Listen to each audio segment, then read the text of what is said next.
Assalamualaikum warahmatullahi wabarakatuh. Pagi hari ini saya Ustazah Kaska akan menjelaskan materi baru yaitu limit fungsi aljabar.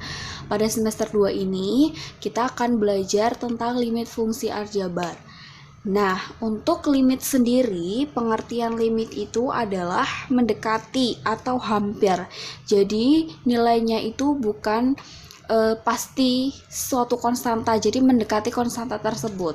Untuk lebih jelasnya, kita langsung masuk ke cara pengerjaan soal-soal limit saja ya. Untuk yang pertama, di sini saya punya limit fungsi fx untuk x-nya itu mendekati a, sebuah konstanta. Nanti ada x-nya itu mendekati tak terhingga. Kali ini kita belajar tentang limit fungsi fx untuk x yang mendekati a. Ada 3 metode, yaitu dengan metode substitusi, kita masukkan angkanya.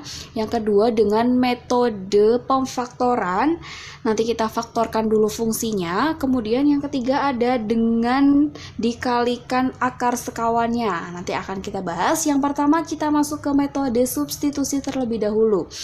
Contohnya, tentukan nilai limit fungsi berikut. Saya punya limit x mendekati 0. Untuk fx-nya 5x dikurangi 3. Nah, cara mengerjakannya bagaimana, Us? Cara mengerjakannya adalah kita substitusikan atau kita masukkan angka 0 ini ke dalam variabel x-nya. Oke, dicoba ya bersama-sama. Berarti saya tulis di bawahnya.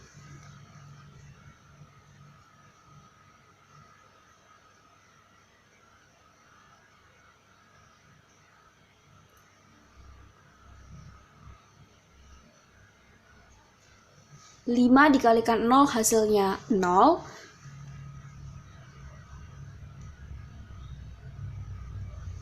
Seperti ini, gampang ya, kita tinggal memasukkan atau mensubstitusikan angka 0 ini ke dalam variabel x-nya. Seperti itu, jadi kita punya limit x mendekati 0 untuk fx-nya 5x dikurangi 3 itu hasilnya negatif 3. Seperti itu, jelas. Kita akan masuk ke contoh soal berikutnya. Yang kedua, kita punya limit x mendekati 2 untuk x kuadrat dikurangi 4 per x ditambah 2. Caranya sama, kita substitusikan angka 2 ke dalam variabel x.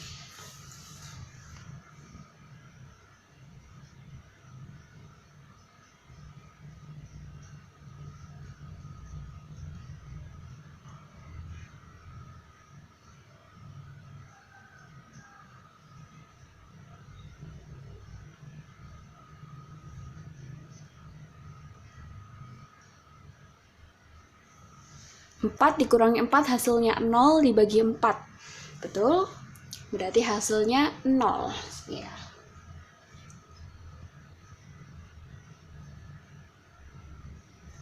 Seperti itu. Gampang ya untuk limit fungsi fx. Untuk x-nya mendekati 2, metode substitusi ini gampang sekali, tinggal memasukkan angka-angka limitnya ini ke dalam variabel yang sudah disediakan, begitu.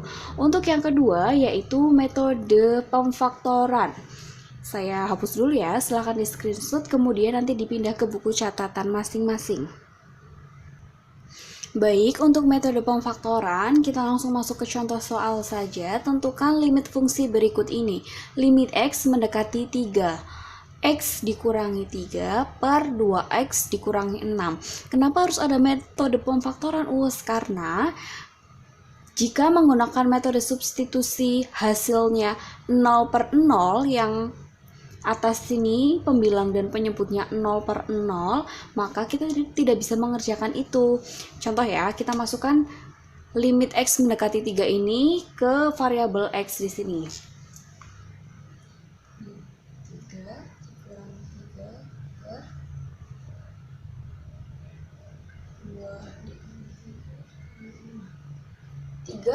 3 dikurang 3 hasilnya 0. 2 dikali 3, 6. 6 dikurangi 6 hasilnya 0. Ini tidak bisa. Kalau hasilnya 0 per 0, maka kita tidak boleh memakai metode substitusi. Kita masuk ke step selanjutnya yaitu metode pemfaktoran.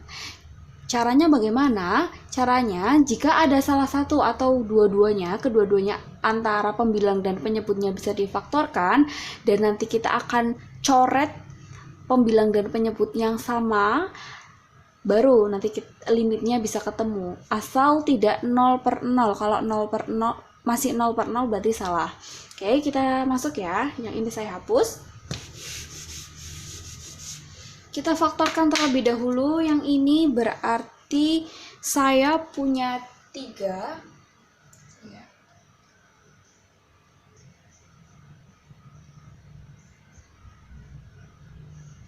Yang ini saya faktorkan bisa 2-nya keluar. Berarti saya punya 2.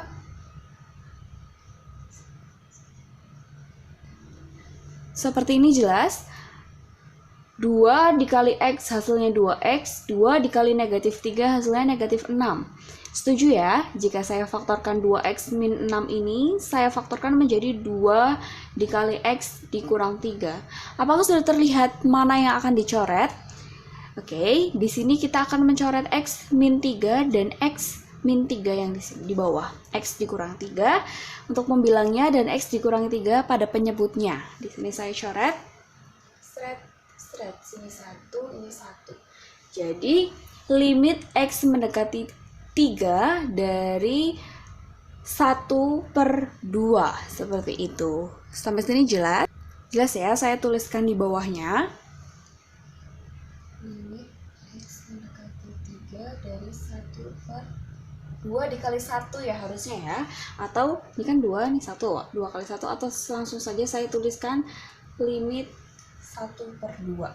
Oke, kalau ada seperti ini, limit dari sebuah bilangan konstanta atau angka aja nggak ada variabelnya, maka hasilnya adalah bilangan tersebut. Jadi hasilnya adalah 1/2. Maaf, 1/2 ya. Seperti ini, jelas ya? Kecuali kalau nanti di sini hasilnya 2X misal. Seperti ini, berarti kita substitusikan dulu 2 dikali 3 yang ini langsung disubstitusikan ke variabel X, begitu. Paham ya? Jadi kalau misalnya langkah pertama pakai metode substitusi hasilnya 0/0, kalian langsung masuk ke metode pemfaktoran, yaitu kita faktorkan dulu bilangan dan bagian atas atau pembilangnya dan bagian bawah atau penyebutnya. Kita faktorkan terlebih dahulu, kira-kira ada nggak yang bisa dicoret. Kalau bisa dicoret, silahkan dicoret. Kemudian kalau sudah mendapatkan hasilnya, kita masuk ke metode substitusi gitu. Jadi dimasukkan angka-angkanya, kemudian nanti hasilnya berapa. Karena ini konstanta, jadi hasilnya limit X mendekati 3 dari 1/2 hasilnya 1/2. Begitu ya, jelas ya. Oke, yang ketiga kita masuk ke metode pengalian dengan akar sekawan. Kali dengan akar sekawannya. Langsung kita masuk ke contoh soal. Yang pertama ada limit X mendekati negatif 1 untuk X plus 1/1 dikurangi akar X plus 2. Caranya seperti apa? Jika dimasukkan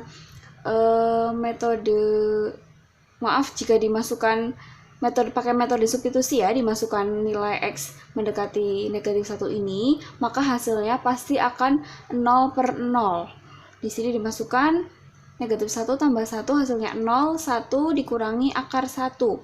Hasilnya 0/0, tidak bisa. Pakai metode pemfaktoran juga tidak bisa karena tidak ada yang bisa difaktorkan.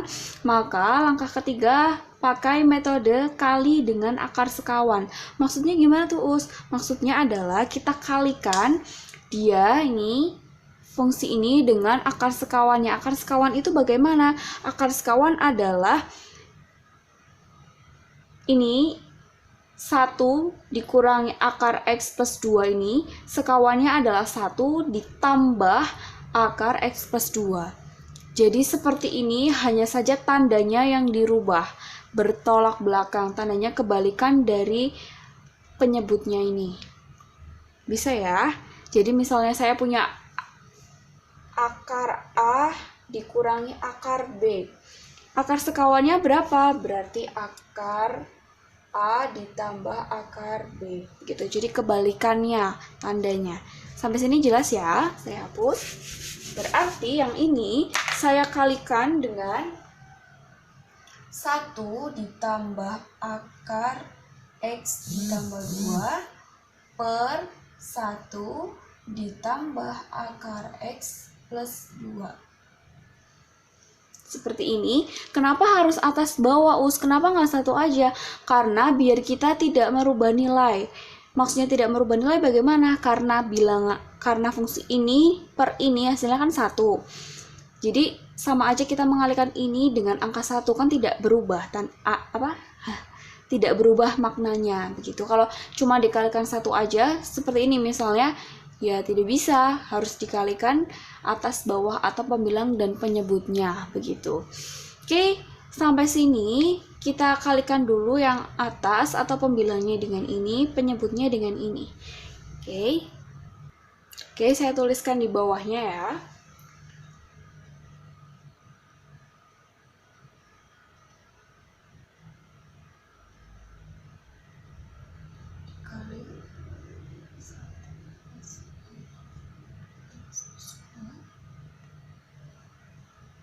Sampai sini jelas. Untuk X ini dikalikan ini saya tuliskan pisah dulu ini dengan ini. Kemudian yang bawah jika ada nih polanya sama ya, sini 1, sini akar X plus 2, sini 1, sini akar X plus 2. Di sini hanya beda tanda, maka jika dikalikan hasilnya adalah sama seperti ini, hanya saja tandanya nanti negatif. Gitu. Kalau mau satu-satu juga boleh, ini kali ini hasilnya berapa, ini kali ini hasilnya berapa, ini kali ini hasilnya berapa, ini kali ini hasilnya berapa, boleh. Tapi cara cepatnya ini kali ini adalah 1, kemudian ini kali ini tandanya negatif ya, negatif kali positif, kemudian akar dikalikan akar hasilnya adalah akarnya hilang. Jadi saya punya sini X plus. Sampai sini jelas ya. Oke, kalau sudah, kemudian saya pecah ya ini. Jadi negatif X dikurangi 2. Sini X plus 1 dikali 1 plus akar X plus 2. 1 dikurangi X dikurangi 2. Seperti ini jelas. Oke, untuk yang sebelah sini 1 dikurangi X dikurangi 2, hasilnya berapa ini? X-nya tetap ya, negatif X, 1 dikurang 2, hasilnya negatif 1. Saya tulis di sebelah sana ya.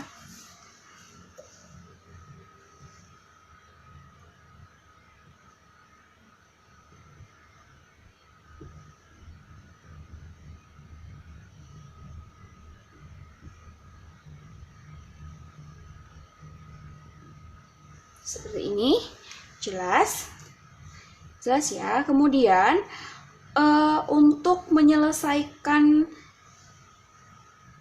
limit ini, apakah kita sudah bisa melihat apakah ada angka yang bilangan yang bisa kita coret? Ya, yang ini dengan yang ini. Oke, perhatikan. Untuk yang ini dicoret dengan ini, saya rubah bentuknya. Saya keluarkan dulu negatifnya di sini, jadi seperti ini ya, negatif 1 di sini. Sama kan hasilnya? Negatif 1 dikali X hasilnya negatif X, negatif 1 kali 1 hasilnya negatif 1, berarti negatif ya. Terus saya rubah menjadi seperti ini. Yang ini dicoret, seret. Oke, hasilnya itu ya, 1 ditambah akar X plus 2 per negatif 1.